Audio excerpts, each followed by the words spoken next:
today on Ag News Daily.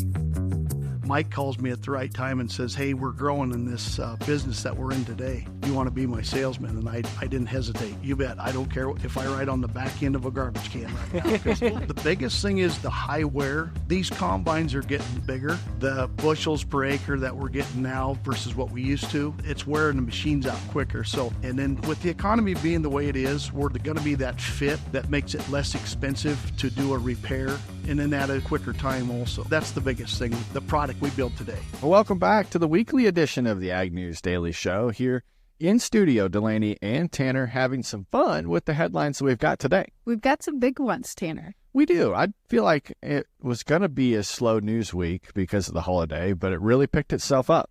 It did. Lots of big headlines for us to tackle, but certainly none of which is the weather. I know. And we had a long line of severe storms that swept through the Midwest on Friday. This started in parts of Nebraska, came through Iowa and into Illinois. This storm has officially been classified as a derecho by the Storm Prediction Center.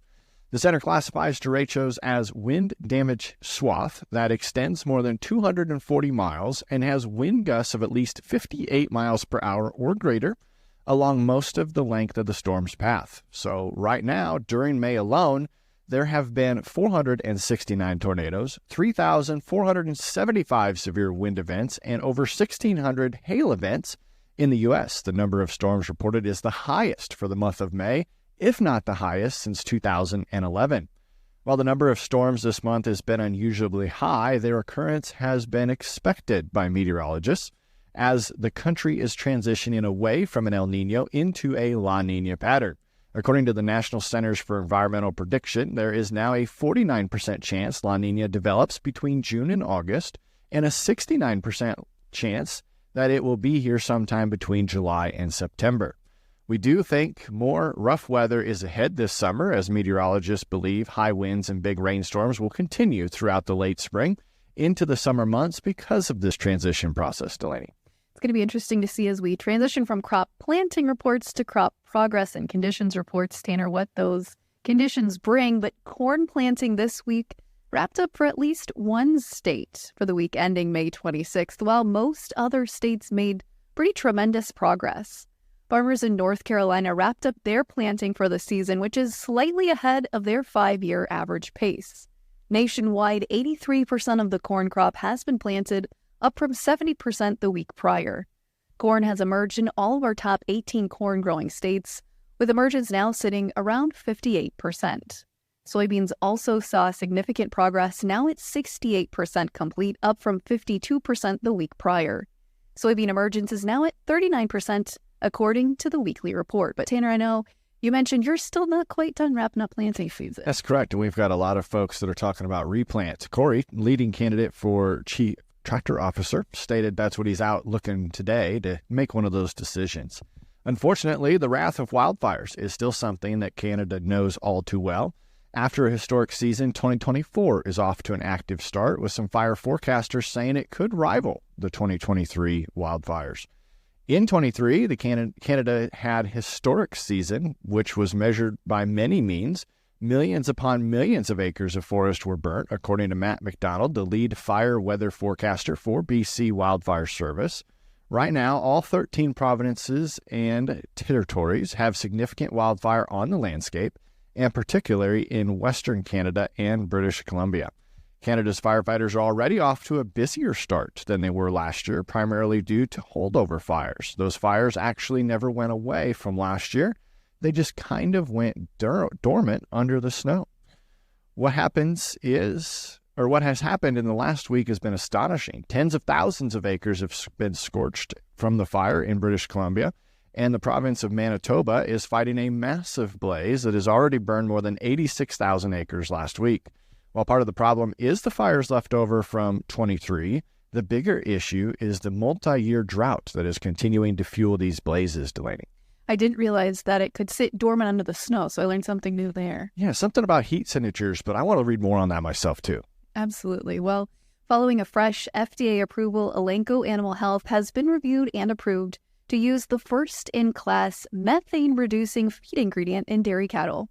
After extensive multi-year testing, the FDA determined their new product, Bovaer, meets safety and efficacy requirements to use the product in lactating dairy cattle.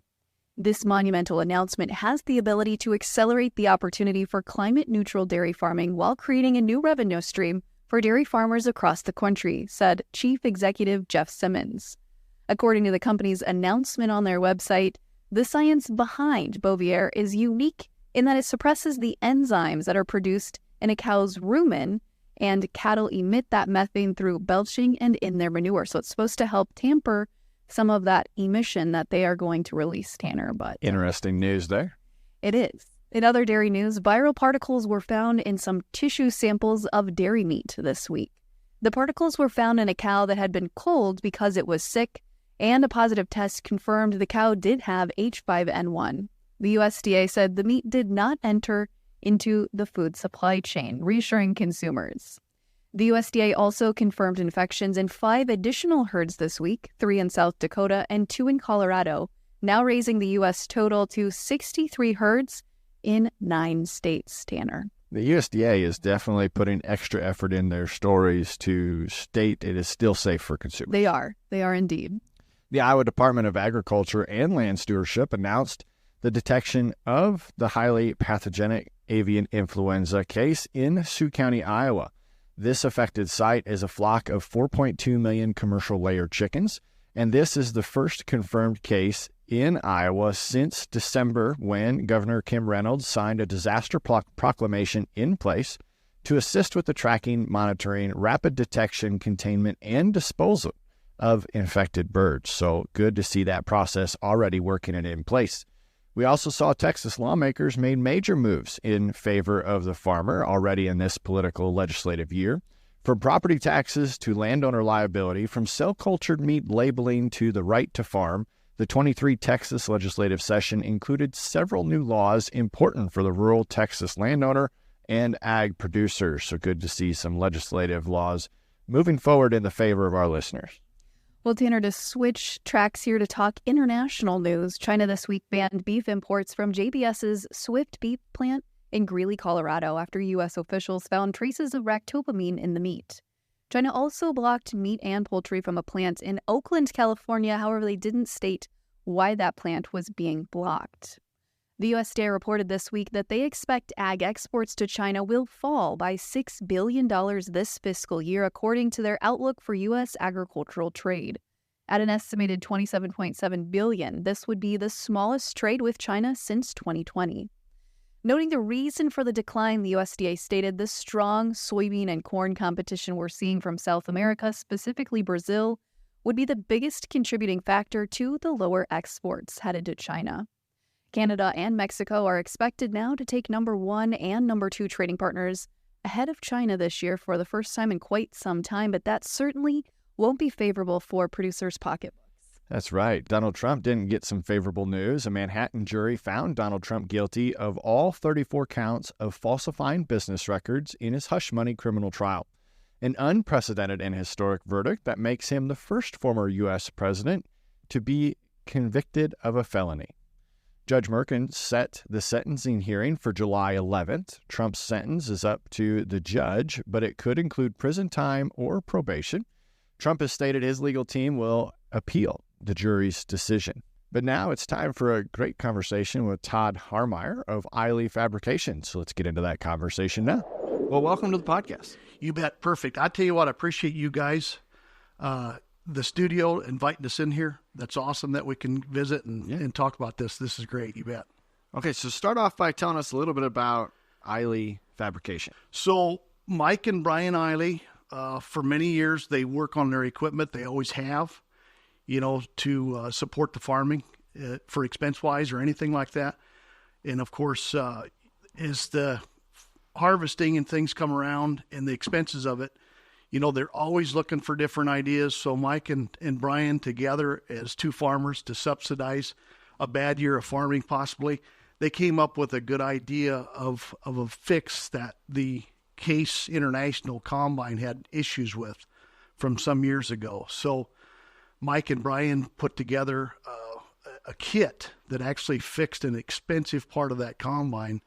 And back at the time, I guess, talking to Mike, a $350 fix besides the fact that they don't pay themselves for a $22,000 repair at your case dealer. Whoa. Yes, very much so. So Mike and Brian both ventured off with that. You know, it was kind of a funny story, actually, because, you know, you're going through the field and at the combine that boys were using at that time, they're unloading in the field, and then you lose a complete unloading system. It's not very good during harvest time. So anyway, they take the combine to their nearest dealer, their case dealer, and this is how they get started. They come back with this huge quote, and Mike said, "Oh, no, we're not doing that. We're trading combines next year, so we're not going to put that much money in this combine." So, of course, they come back to the farm and rig up some cardboard and the whole works to get this fabricating going underneath and under their unloading system. They come up with this great idea to fix this. And back in the time, you say $350, where did that come from? Well, you used your local fabricating in Ames, Iowa, to roll this steel and put it together, and the boys welded it in, and that's where the venture really started with Ihle's. So what was the first part they fixed?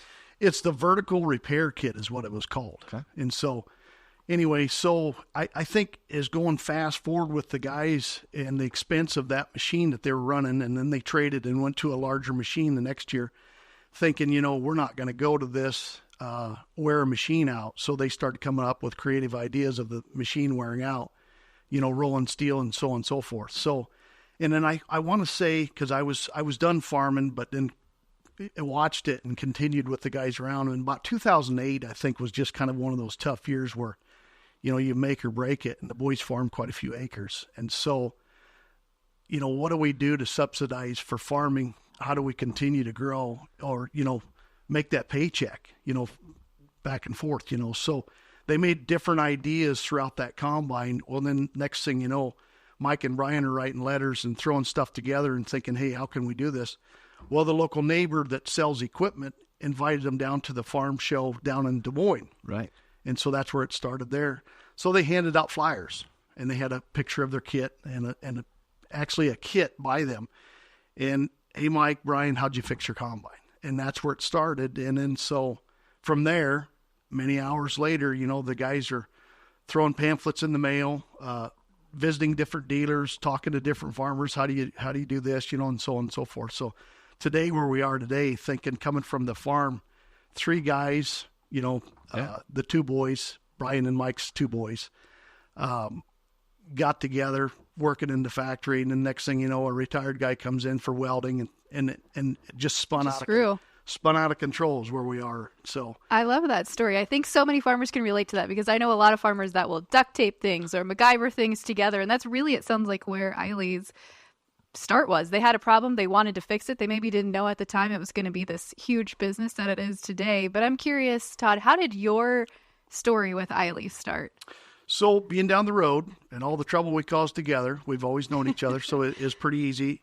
The guys, mechanical side, I always worked on the boys' semis. So the relationship from there. So really fast forward, because I don't have many hours. So as Freightliner went and the corporate grew, and it was no fun for my job, and Mike and Brian building a business together, was knowing that they were going to go from the farm side to a factory, which our local, there was a Pioneer facility that Mike's been driving by. His place sits right next to it. He's been driving by it for, I don't know how many years. But instead of building onto their farm and making that the place, they decided, hey, let's look into this facility here. So they had purchased that. And, you know, I remember Mike ended up hiring me at the right time of the year. I was in a 90-degree bus and pulling seats out, and really, basically, hate to say it, but didn't like my job anymore. So Mike calls me at the right time and says, hey, we're growing in this business that we're in today. You want to be my salesman? And I didn't hesitate. You bet. I don't care if I ride on the back end of a garbage can right now. So anyway, there's where that went right there. And I told Mike, and so I went out to have an interview on their other partnership and stuff. And I don't know why they hired me, just maybe because we're neighbors, you know. But so sounds like they made a good choice. But I want to get some clarity. So Ihle Fabrications is only combine parts? They diversify. They try to stay towards the things that we know best. Yeah. You know, and for that being said, Mike and Brian being around red their whole life, that was the main, product that we built. And of course, so many people that come in and it's a factory and you can build this. The equipment that they've purchased and the equipment that we have today can build, literally everything. So yes, they diversify on a few things, right? But we make it, and especially since we're with the Case partnership, it's very important that we continue to build up for what they want us to build. And, contracted with those guys and across the United States that we build for, clear into Canada, going into Australia, things like that. So we've got to make sure that the contract we provide, I guess, right. That we fulfill the POs per se. Correct. And then if there's time, yes, we build other things too. So, and then of course, with that being said, we build the Case part, but why don't we build the John Deere part? So the John Deere guys come after us and say, hey, where's our John Deere parts? Neighbors are starting to ask too. So, going forward with that's become really popular, and that's what we're working on today. So we have a lot of products with the John Deere, reaching out to our local John Deere dealers today in Iowa, separating with John Deere, having a big percentage of the combine, the percent of John Deere for the marketplace market is probably a 63 to 23. So there's a lot of green combines out there. So we're building a lot of parts for them, getting a lot of ideas from the farmers, the techs that we're talking to at John Deere today. So anyway, and the unique thing about this from what Mike used to build back in the day was just a mild steel. And then the relationship now that we've tried and error with different AR steel that everybody can purchase. About 4 years ago, Mike started looking into Hardox, which is a construction grade steel, mining, been out there for many, many years. Very hard to maneuver, manipulate, and everything else. So the first purchase of all this equipment that he bought, we're turning that around because that equipment there that we were able to move and bend and roll steel, that didn't work with Hardox. So a different wear. So that's the most important thing about the company. What's the most common problem you get from a farmer who's looking to have you guys enlist their help and their services for? So the biggest thing is the high wear. So these combines are getting bigger. And so we're thrashing through larger heads, So, of course, your Pioneer dealers, your DeKalb dealers, and all those guys, and the seed and the expense of it, the bushels per acre that we're getting now versus what we used to, it's wearing the machines out quicker. So, and then, with the economy being the way it is, we're going to be that fit that makes it less expensive to do a repair, and then at a quicker time also. So that's the biggest thing with the product we build today.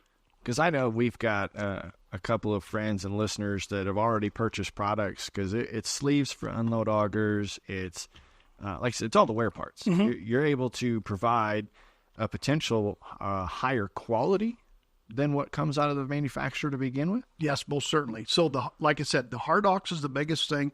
So when I go into groups and I talk about it, that's the biggest focus that I can tell people to really look at the product that we sell today. Hardox is a material that is in the high wear.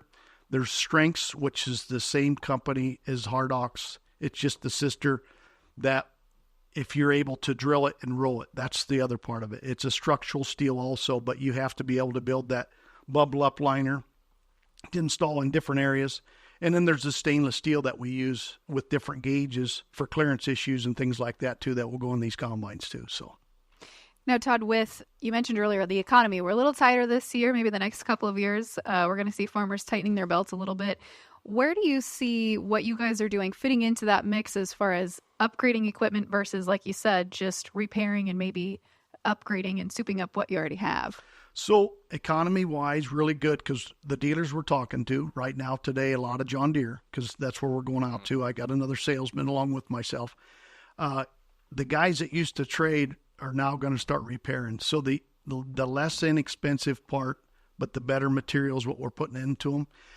The one thing I do stress is that there's a lot of aftermarket companies. I don't really look at our part as an aftermarket. We do build several parts like for like, And then our engineering team, very, very dedicated, very good guys that know what they're doing. They have this equipment. It's fitment. So when we build something, we fit off of the case part. We fit off the John Deere part. Very important to us, because. And then the neighbors that we know, of course, when we do research and development, we'll get the neighbor chimed in to go work on their combines. So we'll actually take the engineer so they know where this product goes, how it functions, the whole part of that combine. Our engineers know that. We used to cuss engineers. Now we want them to understand the whole part of it. So with the technician and the engineering, installing this is very important. So that way, if we have technicians and the installer, their end user, when they go to put it in, and if they cuss that product at all, it's not a really good seller. So if we can redesign it to make it fit a little better, we'll see those too. So, is that how your engineers come up with the ideas for new parts and new products? Is it hanging out with the neighbors? Yeah, no, it is. I mean, so the biggest thing is like yesterday, going to the different dealers. Why don't you build this, or can you look at this? And in different parts of the country, of course, Washington, you don't think about it here in Iowa, but there's a lot of lava. So the lava wears the equipment out. In Nebraska, you'll have the what they call glass sand that wears it out, equipment real fast. You go down to Arkansas where you see a lot of rice. The rice machine is almost like there's something that came into that machine and ate it up. It's terrible. It's really a hard abrasive. Right. So it's we do corn and beans around here. Beans is really hard on our equipment, but the rice is really tears these combines up. So, wow. So you're mentioning all these different geographies, which sparks another question for me. You're located here in central Iowa, but what geography do you guys cover at Ihle? Since we partnered up with Case, it's easy to put the footprint out a little further because of the Case guys that we partnered up with. So their sales team and our team. So across the United States, it's all the Case dealers. And then now with John Deere, it's the partnership with the dealership between themselves. So John Deere has the option to sell our equipment if they choose to. And so what we do is we reach out to the dealer. We have our local dealer, of course, we've known for many years, so they're a part of it. So what we did as far as the John Deere is we're building the Iowa dealership with John Deere, and then working to the Illinois. The heavy states of the grain market is what we're looking at, because I'm sure we can get ourselves behind it with all the John Deere. So that's correct. So if our listeners, though, have a problem of their own or have an idea that they want you guys to look into, can they reach out and ask? Yeah. So if they have any questions at all, they can let us know at Ihle Fabrication. And then their local John Deere dealer that we've been into, because we're working on it today. So a lot of your Iowa, Illinois, Missouri, we're working into Kansas quite a bit. A lot of dealers are starting to, there's going to be that dealer that if they hear us today, if their local dealer doesn't know anything about us, it's not because we haven't tried. We're trying to get into the John Deere dealers, but we have to watch. We're going from inside out, I guess. So, yep. So it's like I said, we're building the connection with the John Deere. I know this conversation is timely, Delaney, because not only my family, but even neighbors around here are all getting their combines ran through right now. Mm-hmm. They're all in the service shop. It's not too soon to start thinking about harvest. So we've got some exciting news to share with our listeners, too. If they reach out to Ihle, don't forget to use the code AND24. So that's Ag News Daily, just abbreviated, AND24. And you guys are going to offer them a discount. You bet. Sounds like it. You bet. So call us at Ihle's, and we'll be happy to answer any of your questions. And I love it. I appreciate the straightforwardness, the farmer-started, the farmer-focused direction that Ihle Fabrications has. And I know our listeners are going to think the same. Yep. And I know the neighbors around here really appreciate you guys. I think it's neat what you do, and really super glad that you invited us in. I appreciate it. Thank you so much. That's great. And from Ihle's, too. You bet. Thanks, Todd, for hanging out with us. You bet. Thank you. Well, Tanner, I certainly learned quite a bit there with Todd, so appreciate him coming on the podcast, and hopefully our listeners did as well. As we look at some market commentary for this week, storms, as Tanner mentioned earlier, are expected to roll through the southern plains this weekend at a very timely period when much of the wheat-growing region could certainly use it. Wheat futures did not respond favorably to the news, and Chicago and KC hard red winter wheat both appeared affected by that news, dropping double digits on Thursday, pulling spring wheat along with it. The southern half of Russia's crop is still under major drought and freeze stress. Analysts are suggesting that between 1.5 and 2 million hectares of crops may have been adversely impacted by these spring freezes in Russia. Russian consultancy Sovecon cut their wheat production estimate to 82.1 million metric tons over the holiday weekend, while ICAR lowered their production estimates to 81.5 million metric tons. Ukraine's wheat production estimate has now been lowered to 19.1 million metric tons after just experiencing their driest 30 days in the past 45 years for this period, with the greatest concerns being over the eastern half of Ukraine's wheat belt. And the latest cattle on feed report released last Friday showed the total number of U.S. cattle on feed for slaughter in feedlots with a capacity of more than 1,000 head totaled 11.6 million as of May 1st, only about 1% below 2023 levels. As of May 1st, total placements in feedlots totaled 1.66 million head, 6% below 2023 levels. So prices should remain relatively stable as we continue to see some of those lower inventory numbers for cattle, Tanner. Yeah, it didn't seem like a surprise, but in the stock markets this week, the Dow Jones took a pretty major hit following three straight sessions lower this week, with the sixth session lower in the last trading days. The U.S. GDP data shows that the U.S. economy slowed down in the first quarter of 2024 at just 1.3%, but most analysts don't see that trend continuing in the second quarter. Growth estimates are coming in at 3% plus for the average trade expectation. This potential second quarter strength may impact the Fed's position and indicate a higher for longer interest rate consensus. But meanwhile, multiple companies such as Hormel Foods, Salesforce, and Vita have reported recent losses in their public stocks. So I know there was several headlines related to investments this week, Delaney, that didn't make those headlines a surprise either. No, they certainly didn't, but a little bit of a mixed bag there for the overall economy, Tanner. So Delaney, it was Memorial Day this week. Did you participate in the Murph workout? Thank you for asking. I actually did. It was a great workout, first time I've ever done it, but it was a fun one. So what's the hardest part about it? The workout itself or how sore you are afterwards? It's funny you asked that because after the workout was finished, I was thinking, wow, that was pretty easy. I thought I was going to have a lot more challenge with it. But then the last, 4 days following, I've been unable to walk super well. So I'm going to say the follow-up. But it was a great workout. It's in honor of a former lieutenant who didn't make it home from, I believe, Afghanistan was this hero workout, but it was a really good time to honor and remember those who have served our country. That's right. And thank you to all of you who have served. We appreciate that. We also thank all of you as listeners. If you have any feedback for us, make sure you hit us up on social media, like and share these clips. We'd greatly appreciate it. But what do you say, Delaney? Was it time to let the listeners go? Let's let them go.